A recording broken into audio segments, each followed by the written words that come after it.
Ayan, ito yung trabaho guys. Nakabaon yung piping. So gagawin, i-expose na kasi kumakatas doon sa mga ceiling nila, yung mga buhos na biga. Slab, ayun. Doon natin lalabas yung piping.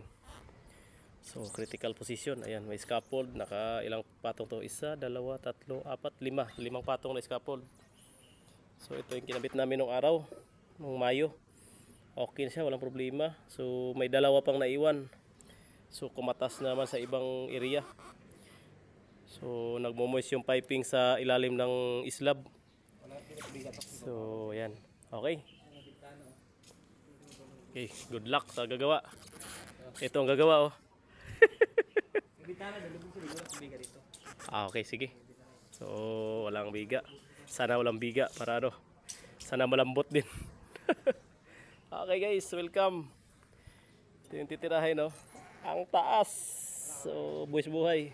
Okay. Ha? Okay, walang biga. Okay, okay. Good luck. Taas.